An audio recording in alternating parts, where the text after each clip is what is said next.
Every so often you may find yourself having to hold a meeting at work, and it could be for a number of reasons. It could be that your boss has asked you to hold the meeting. Maybe you've got some new processes you need to tell the team members about, or it could be just that you've got some ideas you want to share around the team and obviously get some ideas back from them. Either way, holding a meeting can be pretty daunting, especially if there's a lot of people attending. So I just want to go over a few key points to help you prepare for that work meeting and hopefully help you to perform to your best really. Now, the first thing is research and preparation. Just like when you're preparing for a job interview, it's absolutely vital that you put in as much research and preparation before the meeting as possible, because obviously it'll help you to look organised on the day. So some things to do there are obviously come up with a meeting plan and agenda, really narrow down what topics you want to discuss, obviously to keep everyone on course during the meeting.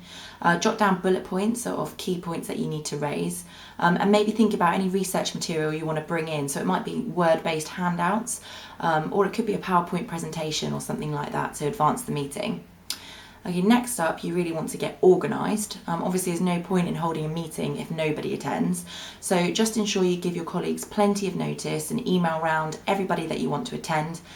Consider as well putting them on like an Outlook calendar or something like that so that it pops up on the day and they don't forget to attend. Now, meeting location is really important, and it does depend where you work. Most companies and offices will have dedicated meeting rooms, but generally you do want to choose somewhere that's nice and quiet, so obviously you can all be organised and get the points done. And also you try and pick somewhere that's not too distracting, so somewhere with lots of windows, for example, would be quite distracting, so try and keep it quite neutral. Meeting time is really important as well. If you do it right at the start of the day, it doesn't give people much time to prepare, and if you do it right at the end of the day, people will probably be looking at their watches wanting to go home. So try and pick somewhere around lunchtime, maybe before or after, to optimise your meeting time. Conversation is obviously crucial in a meeting, so when you get in there, it's very important, if you're the one holding the meeting, that you start the conversations off. So just ensure that you take a notepad and pen in, that you bring up every point that you wanted raised, and that you ensure that everybody gets involved. Try and encourage everybody to have a bit of idea sharing and everybody have a voice really.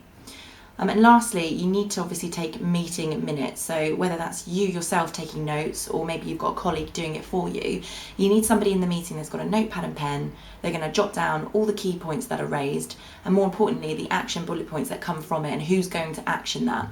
That's really good to look back on and obviously see what you've discussed. And after the meeting, you should email those meeting minutes through to everybody who was there, because then it's a great way of everybody keeping on track with what they have to do, and obviously you can look back and monitor your progress as you go along.